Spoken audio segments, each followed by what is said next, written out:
Welcome, guys, to another section of the visa interview experience in Ghana. And today I have with me Agnes Amwakwa.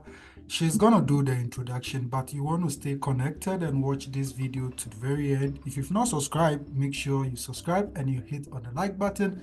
And if you have any comment, you just put it in the comment section. So, Agnes, welcome to Ivagas Online. Thank you very much for honoring my invitation. Can you tell us more about yourself and where you at and what you're currently doing?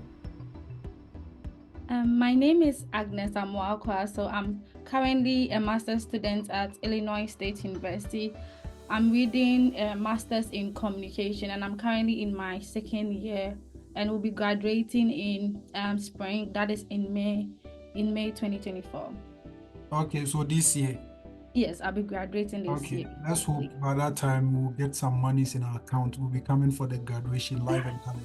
Yeah, necessary. Yeah, I Thank always say you. you were part of the people that motivated some of us. So way back in Ghana, I know you went to University of Cape Coast and you graduated in the year 2021, October. What actually motivated you to apply to schools in the US? And why US, not Canada, not Australia, not Switzerland? Why US? So, while I was in UCC, I was part of the Mastercard Foundation Scholars community. So, we actually had this mentorship whereby they pair up those in the final year with the first year students. So, the one that I met, she's called Patricia. Most people call her Trish, right?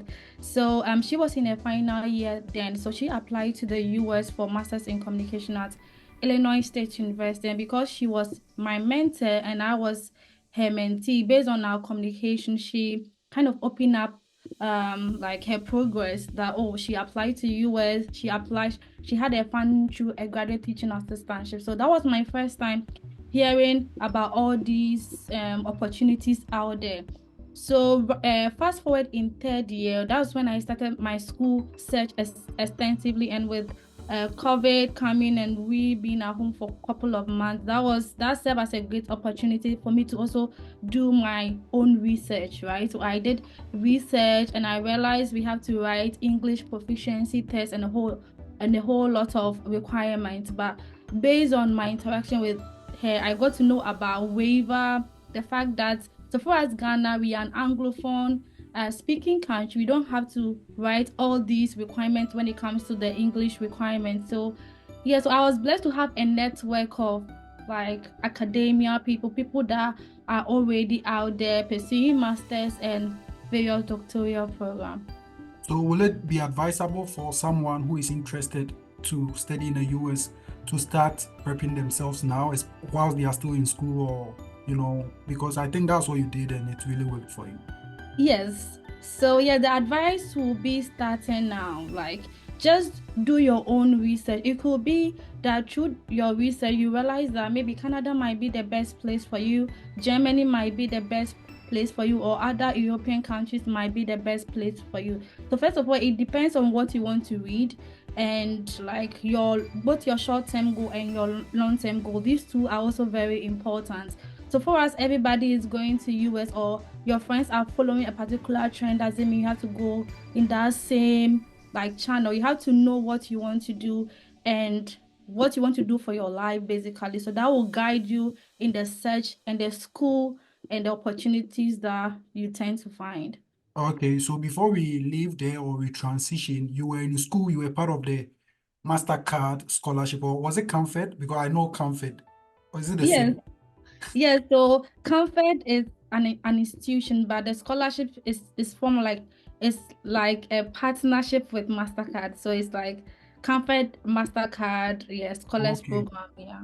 Okay, so great. So you were actually part of them and you took some of these roles, some of these experiences and some of these roles that you were taking in school, because I knew you to be someone who actually were joining, certain volunteering work and experiences and exposures. Was it really good? And can you advise people, especially people who want to apply to schools in the United States or in other European countries, yet they have no experiences on their CV, they have no professional qualification. What advice would you give to such people? Yeah, so the advice would be that when it comes to the grade or the class, most people have first class, most people have second class, upper. But mostly what makes you distinct from others has to do with like the extracurricular activities that you do while you are in school. Because for me, like my life has always been a transition from like one phase of my educational cycle to another cycle. So I've not really had the opportunity to do like have like an industrial experience for like a year. So through that break within my educational cycle, like maybe a break for some few months, that is when I take it as an opportunity to embark on this volunteer activities. And I did that not because I was looking forward to apply to school, but because it was my passion. Like I'm doing that to give back to my community as a MasterCard Foundation scholar. And at the end of the day, like it had an impact on my application. Yeah, so I'll advise that you don't necessarily have to do it if you don't want to, but it's really hard to come out as a passion, something that you are passionate about. It you can collaborate with your friends during vacation to give back to your community in any small way that you can. And you can put all these experiences on your CV as like volunteer experiences or extracurricular activities that you've actually like partook in them. Giving back to society, I really love that. I really love that aspect, giving back to society. The fact that you took certain volunteering experiences or roles, you had anticipation of applying for graduate school or to graduate school, but then it's something you actually loved, and it was a way of you trying to give back to society. I really, really love that. So, Agnes, after you were motivated to apply to schools because you got this coaching from Trish and other people, and you did your own research. That is one key that I also took from what you said. The fact that although she was supporting you or you got support from other people, you also tried putting in your own research to know what is actually happening so far as graduate school application is concerned. So how many schools did you apply to, and was it just programs centered in communication? Yes, I applied to three schools, and yeah, they were all programs centered in communication, like all masters in communication. Yeah, so I applied to Illinois State Mhm. University, Ball State University, and New Mexico State University. And Yeah. I know Ball State University, you did WES evaluation. So can Yes. you talk more about that? Why did you do WES evaluation while you could apply to schools that were not accepting your transcript to be evaluated? Yeah, so that was like a personal decision. Like, I don't really know how to explain that to make sense to people because Mhm. it's not like I had a bad GPA. No, like I was one of the best students in my class, right? But Yeah. it's like I just wanted to go to a new school. Like Illinois State University has become like a home for like communications studies students in UCC because of our track record of academic excellence when we come anytime we come to IIT. So I wanted to go to a new school to kind of create a new adventure for myself so that it will pave way for other students from UCC to also come there. So that's the reason why I wanted to go to Ball State. Right. That's Oh, why I did the evaluation because I wanted to create a new trend for myself. Yeah. okay. You applied to three schools, and Mhm. all these three schools were applied to in 2021, Yes. June to October when you started doing your national service. So now Yeah. we are in 2022, and you were waiting for admission, you were waiting for funding, you were waiting for these schools that you've applied to reach out to you. What was the anticipation like, and how were you feeling those moments where you were expecting admission from these schools? Yes, I was feeling anxious, like anytime I'll just go to my email, will be like kind of scrolling through to see if I've had any decision from these three schools that I've applied to. So I was very anxious. And what really kind of heightened the anxiety was the fact that I went to LinkedIn and I saw somebody post of getting admission to ISU School of Communication. That I think that was February. So it's like all these things coupled up together to heighten my anxiety.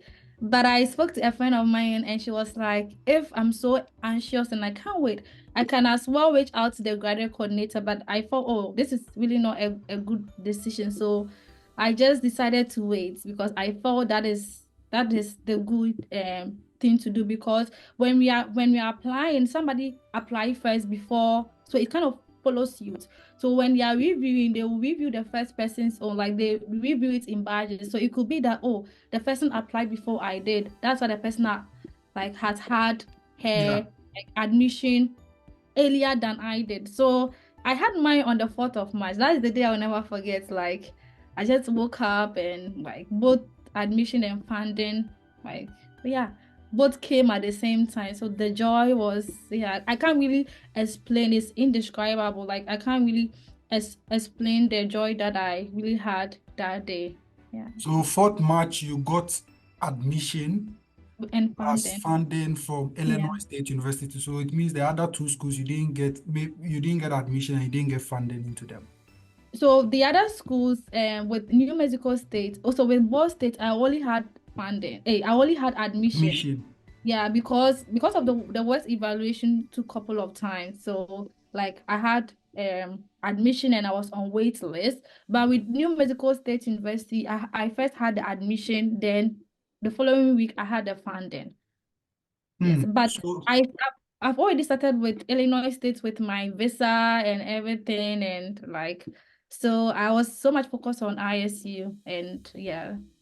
yeah, good. Before we transition into getting your I-20 and going to the Yeah. embassy and what actually happened there, you Mhm. have two schools like Illinois State University admission and funding. Now you have New Mexico State University admission and funding. But later you had started with you started applying for your visa and everything with Illinois State University.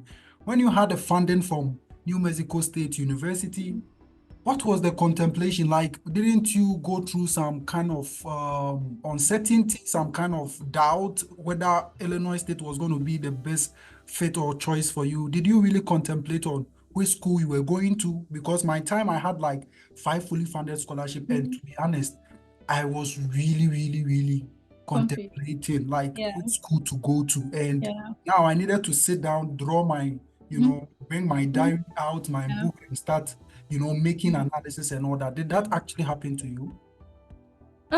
Yeah, it did happen to me. So I remember I called my friends, then I don't really tell them it's me, but I was just like, oh, I know somebody that applied to this school. The person had like funding for both Uh-huh. schools, but the person is contemplating like what to do. So with New Mexico State University, you don't need to show up any bank statement. Like there's no deficits, but ISU had deficits. So people, I remember I spoke to one of my professors in UCC, and he told me I should go to New Mexico State University. But I just, it was my personal decision. Like I did what I think was best for me. It's not like I didn't seek for any external advice, but I did. But I felt like, oh, I'm really meant to go to ISU, which I don't know the reason. I can't give like a valid reason, right? But internally, I thought I had to go to ISU. So yeah, I think I used my own instinct to make that decision for myself, not based on any reason in terms of maybe financial, like the stipend or anything, but I made my own personal decision based on my own intuition. Oh, okay. So for those of you who don't know what a deficit actually means, it means after you've gotten your admission, your funding, and maybe there's some partial funds that you have to take care of. This is what is referred to as the deficit that you have to provide a bank statement for so that the school can issue your I-20 for you.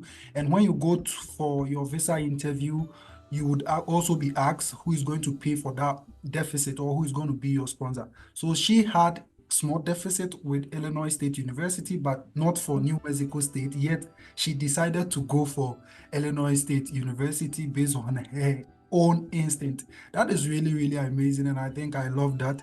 And so again, you got your I-20, you started putting in your details, applying for your visa interview date. How was it like in Ghana? I know it's really difficult to get a date. During your time in 2022, how was it like and how were you able to navigate your ways through? Yeah, so in 2022, so I had my admission and everything in March, and I remember I went for my visa interview on July 7th. No, Wow. July 8th. That was a Friday. So that was when we check the month of duration. Like I started my visa preparation in March, and I had my So visa. like 3 to 4 months period, yeah.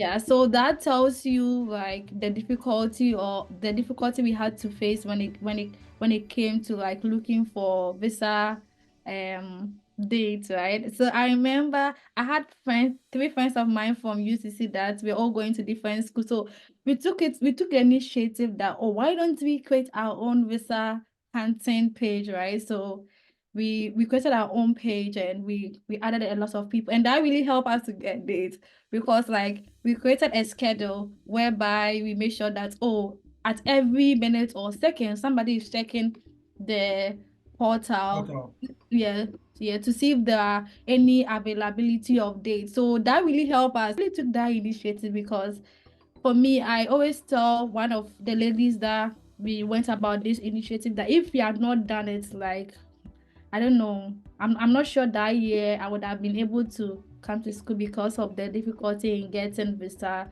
Yeah, though we our initiative helped other people to get dates, but we also at the end of the day, like our sweat or the hard working we put in did not go in vain. Like we enjoy the fruit of any hard work that we put in that process. Yeah. Creating a WhatsApp group or creating a Yeah. platform where those that are going for their visa interview come on board and you just schedule. So maybe today, from this time to this time, you will be on the US portal and make sure Yeah. that if there is any date, you're going to update the group with the date. Yeah. That is really, really amazing. I believe someone watching this is going to pick some insight from this and start joining WhatsApp group because it really helps. Yeah, it does. With regards to mock interview too, like these pages really helped. Yeah, it Yeah, does. so for guys, those of you who don't know, the mock interview is actually a section or a prep. Someone will just come on board, then interview you as if the person is the visa officer. So the person will ask you certain questions that might pop up on your visa interview day. So that is what a mock session actually means. So Agnes, after you got a date, 8 July, and you started putting your preparation, I know Ghana, most of the time, some of these things we don't tell people, we do it all alone for, I don't want to go there because you were preparing for your visa interview day. You had almost 3 months to wait. And all this time, how were you able to like cope? How were you planning? Was it just the mock sessions you joined? And even with that, did you have like transcript? How was the preparation like within that duration? Okay, so within that duration, like I joined a page on Telegram, this Indian page, like whereby they like kind of upload a lot of transcripts. So I used to read most of the transcript to look at the trend of questions that they ask. And also like through this mock interview, I learned how to personalize my questions, like to tell my own story. So like Mm, because we mm. are all distinct human beings, right? So those transcripts is an individual story. So when I look at the trend of questions that they ask, so I had my own Word documents whereby I have the questions and I try to answer it based on my own story. Right. So Mm. these are the things that I did that really helped me. So when I look at a part one transcript and I put up the questions and my answers, when I go to the second transcript, I realize that those same questions are the same they asked, but in a different way. Yeah. So that really helped me to know like the mechanisms or the strategies that the viewer use in asking questions and how sometimes they are similar, but at the end of the day, they all pose the same questions. And also, sometimes though you are willing to go for mock interviews, but because of the unavailability of dates, like sometimes it becomes very difficult for you to like be consistent in your mock interview. But someone also advised me that in that waiting period or waiting to get a date, I should just accumulate all my documents together. So I shouldn't wait till I get a visa date before I start putting all this together. And I feel like this advice really helped me because for me, I had my date July 7th and Mm-hmm. my interview was July 8th. So it's Mm. not it's like I never had like one day to prepare for my interview. Like it's very funny because I remember on July 7th, like the embassy released a lot of dates in the morning. Mm-hmm. Like they released, and within that week, I don't know what happened. Like I'm the type of person that I really pay attention to my instincts. So I Mm. remember on the first week of July, I just told Trish to pay my service fee for me. right? And she told me, she advised me to wait, but I said that's the feeling I'm getting, that oh, you should just pay my service for me. So she paid. So if she paid on a Tuesday, on the Thursday that I told her that I've had a date for to go for my visa interview on a Friday. And were you Yes. expecting this, or you No, just it felt just like, happened. It just so like on that July 7th, I remember the embassy. So the embassy released date on July 6th evening. So they released a lot of dates on July 6th evening, and lots of people picked. However, it looks like people were not ready for the interview. So a lot of people dropped the dates. So you can actually drop the date. So on the July 7th morning, like there was a lot of availability of dates. So I think that that day it might help those people that were ready, like they were having all their documents ready. And I have also submitted my DS-160. So like there are, I think it has reflected because I did that on a Monday, right? Like there were a lot of availability updates on the July 7th. And I had to leave Takoradi because I was doing my national service with Canfed. So I had to leave Takoradi on the July 7th. And I remember I got to Accra on July 8th at dawn. Then I stayed with a relative and went for my date on July 8th. so your I-20 came in March, and Yes, from March up to July 7, that is when 7th. you got a date to go for your interview the Interview next on day. yes, July 8th. Yes.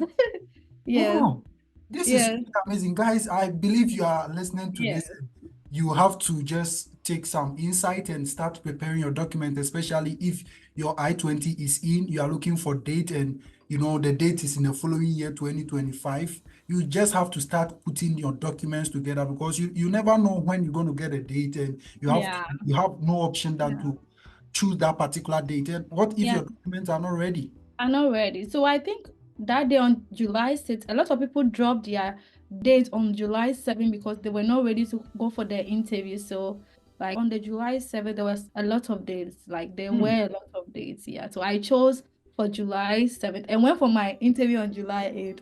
So So it's funny. when you chose your date that evening before you go, please tell me the feeling. How are you feeling the day that the night you came all the way from Takrady to Accra just to go for the interview? What was running through your mind? Like, Yeah, I was really scared. Like I'm a human. Not like scared, but I'm uh, sure. yes, anxious, um like in terms of I was very nervous, like. And also, I remember that day I didn't really had a good sleep. I called two friends. One was in the US and one was in Ghana. So the one in the US, we did a little prep. Like he asked me questions and he was like, "Oh, Agi, like the visa is already yours. You just have to be very like confident and Confident. speak, yes, and speak." So that was the advice that he gave me. And this kind of strategies that they give to people, you have to look into the eyes of the viewer to show your honesty, like that is I already had that in mind, so it was really not an issue for me. And I remember when I went with my auntie and when we got to the embassy, I gave her my phone because I was having my questions on it, and I told her she should ask me questions. So she was asking me questions and I was answering it because my I think mine was at 8 a.m. In the So I morning, yeah. think in the morning, I don't really remember that time, but I feel like I was part of the third batch. So first batch went in, second batch went in, and I was part of the third batch. And it wasn't really easy being at that spot because like when the first batch went in, if somebody is coming and the person's visa is approved, the kind of excitement The facial expression. that yes will indicate that like this person is approved. And if the person is also coming out, it shows we are humans and we can't really hide our feelings, right? Yeah, So all these things become very explicit. yeah. So yeah, so I was part of the third batch and like I went in and yeah, so they did a lot of all these their stuff. Then then yeah. So I think one thing that I never get any information about was the fact that when you go to the visa room, you first of all go to a particular window Yeah. whereby they will assess your documents to see if everything will do and take your Security time. check. Yes, and check your passport picture and a lot of things. So I realized that at that point, people that their passport picture were not good were told to go and take a new one. Yeah. People that their DS-160 was not reflecting were being informed to go and like Mm. get a new one. So they'll make sure that, oh, you are indeed ready where everything has reflected before like you go for the real interview with the view. Yeah. The place too was quite. Can you tell us how the visa place is like the embassy? Because I learned there is a Yeah, lot of tension and formalities, yeah. professionalism. Yeah, there's the level of professionalism is very high. Yeah, and I think we were still in nose marks despite the fact that like the COVID restrictions have subsided or is being loosened. Yeah. Still like we were told to wear nose marks. Yeah. And do you remember the dress you wore? Like, is there any formality or any dress code you have to wear? When it comes to for me individually, I feel like you have to wear what you feel comfortable in Mm. because at the end of the day you are going to speak. So make sure that like what your dressing will not be a hindrance. Okay. It should be something that like you feel very comfortable within to speak, that it will make your confidence come out as an individual. Yeah, so you were in a queue where you knew, okay, as for this queue is leading to a view, and you know the room where you'll be in a queue. Actually, you're going to hear the view speaking, sorry, your visa has been denied. Um, take this Yeah. white sheet, your visa has been approved. Mhm. And you were in Mhm. that queue, seeing Mhm. people just going out, in and out, and you Yeah. can see whether their visa, you could hear whether their visas were approved or Mhm. denied. At that moment, what was running through your mind? Um, I don't know how to explain it, but I wouldn't say like I wasn't really bothered. Like my mind was just focused. Like at that moment, I just said like nothing is going to move me. So like I knew if I'm supposed to put much attention on what is surrounding me, I'm going to get distracted because already in my mind, I knew whatever that I prepared for, like I have forgotten. So if anything serves as a distraction, like I'm just going to lose it at all. So I made sure that like I prepared myself in such a way that like I That's was seeing what was going around, but my focus was not so entirely on what was happening. But it would just create a little fear in you. But Mhm. still, I was really focused. Like I was really So focused. now it was your turn. You got there, and Yeah, do you remember the person who interviewed you? black man. Oh, Yeah. okay, okay.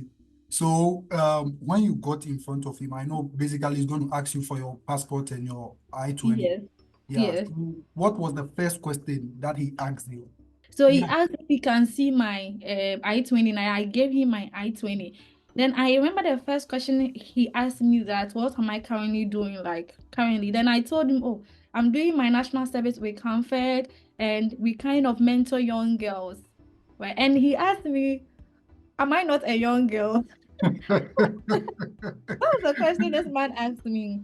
Like he asked me that, am I not a young girl? Then I told him, yes, I'm a young girl, but because of the experience that I've had, like I've completed my undergrad, so I have some experiences to nurture the upcoming young girls. So what we do is that we kind of give them the right tools that they need, how to navigate senior high school to tertiary, and those that they are interested in like entrepreneurship, how they can get funding and grants to kind of make that endeavor like a success. Then afterwards, he asked me about my deficit, and I told him, oh, my aunt is going to um fund for the deficit. This is the work that she does, and monthly income and annual income. Yeah, then basically I told him. So I think he asked me two questions. If Yeah, but the my two questions memory, there, I think what you did with the first one, which I think people can learn from, is there was an icebreaker, although maybe you mhm. didn't really pay attention to it, but I think that thing caused, like, I don't know if you guys laughed over it, but you saying you mentor young girls and he repeating, are you not a young girl? I Young think girl, and it like, even brought the ease. You felt at ease yeah, now stand in yeah, front of him and yeah, communicate. yeah. And I think with the second question that he asked with the deficit, what one advice can you give to people, those going for their visa interview that they have deficit? Because me hearing you, like it's like you trying to say you just didn't mention the fact that it's your auntie who is going to sponsor, but then you went on to say the work she is doing and how she's Yeah, been supportive in your life and all that. yeah. Can you throw more light on that? Yeah, so all this while I was thinking he was going to even ask of the bank statement, but he didn't ask of the bank statement because I think my deficit was $7,000. Mhm. Yes, with yeah. So he asked that question, then I just told him, oh, she does this work, and like this is the because I didn't say she has been sponsoring me from undergrad because I have it in my document that like I had a scholarship when I was in UCC, so that would seem like a lie. So I just told him, oh, this and this and this and that, and I've been helping her work during my vacation period. So yeah, and I've been a good student, so yeah. Wow. Basically, Okay. these are the questions that these are. Yeah, I think I love that. And he didn't ask for your bank statement, but did you try giving it to him? No, I just didn't do anything he never asked of. Hmm. Yes, I just stood there, just looking into his eyes and was just communicating with him. But I feel like, as he said, I feel like that question he asked me, why am I not a young girl? And Yeah. I think I answered it that way, like serve as a way to prevent you from asking me further questions because I feel like the next important question will be my deficit. Because I feel like if I had no deficit, it would have been your visa is approved. Yeah. Like because I had a deficit, maybe he's concerned how I'm going to fund for that deficit. Yeah. Oh, okay. But I think, although he didn't ask you why the school and after school, what No, happened, and, I and think, nobody asked me. but I He think didn't even ask me. your first question answered some of those questions you have asked. Yeah. Wow. That's really amazing. Agnes, take this white paper. Your visa has been approved. Oh yeah. Yeah, I think he gave me this small paper and like the joy was Did you hear what he said after he told you your visa has been approved? no. So you know when he told me my visa is approved, right? It instead of me to like when I was done, I was supposed to pass this way. I went to pass this way. Like I was confused. So when I was passing this way, and those that were behind me told me, "Oh, this is the way." Then I like the excitement has even made. When Yeah, you went out, you just went to hug yeah, your auntie. yeah. Oh, So okay. yeah. That is really great. And I think I'll ask you just my last but one question. You got everything approved, you prepared, trying to leave Ghana and come to US. And God being so good, you are here for almost like 1 year and some months. Yeah. What is that one advice or any experiences, challenges that you can give to prospective graduate students? I know some people will be coming this spring, and Mm, some too have come. Some too mm, will be coming in the fall semester. mm. You've been here for like a year now. You've gotten some experiences and exposure. What can you tell people like within this 1 year experience and exposure that you've gotten? So, the advice I would give to prospective graduate students or current graduate students is that like build a meaningful relationship with your professors. Mm, Like it's for me, it has really been helpful because I always approach my professors. Like so, for instance, because of that meaningful relationship I've been able to build with them. Anytime there are conferences, like my professor would just tell me, "Oh, this conference is upcoming. Like, do I have any research papers that I want to put it out there?" And he will advise me, "Oh, we have this group, do this, do this." And I feel like that has really helped me, even in my current PhD application, which I did and which I'm currently waiting for admission decisions. Like these professors were willing to give recommendations to me. So if you are a prospective master student and you have like a long-term goal to pursue PhD like application, just build meaningful relationship with them. Let them know your long-term goal and they'll be able to speak well to in terms of their role as your recommender, and those even going wanting to go into the industry experience, still build meaningful relationship with them because these are the same people that will kind of open doors for you. Like they serve as the channel because sometimes they know a lot of people in the industry. They've been to schools whereby they are alumni of those institutions and they can really help you in terms of networking. Yeah. And your other like mates in terms of the international student, like create a meaningful relationship with them as well as the domestic student. Wow. So it shouldn't just be my supervisor. I Yes, shouldn't the other even feel professors. uncomfortable. Okay. Yes, yes. Any course that you take, just build relationship with that professor. It's not it wouldn't be like more close than your it wouldn't be more closer than your actual supervisor, but ask questions. So for example, if you've been given any assignment and you don't understand, just approach them. So through that channel of approaching them, like it will help you maybe unknowingly, like that relationship will be created. Yeah. Do you miss home? And how is the weather here? And how is the culture shock? It's in terms of the weather, it's really cold. Like being the Midwestern is really cold. Yeah. Hmm. What about the food? Are you enjoying the food? Oh, the food. It, So I'm very picky when it comes to food, right? But I feel like here we have the African markets and some food like pizza and burger. It's more related to what we eat, like not like our local Ghanaian food, but it's more similar to the pizza. Pizza is pizza, so there are some Yeah. of them that you can like accustom yourself to, but yeah, having the opportunity to have African markets makes you cook your own like local diets, yeah, to eat. So yeah. Yeah, that's great. So, Agnes, I really appreciate your time and everything. And I know you've applied for your PhD. It's going to go well. You're going to get good decisions. And I Thank believe you. everything is going to work well at your end. And thank you very much for honoring today's invitation. It has been nice Yeah. talking to you. And I hope anyone who is going to chance on this video is going to learn something impactful from it one way or the other. Thank you very much. I appreciate it. Thank you.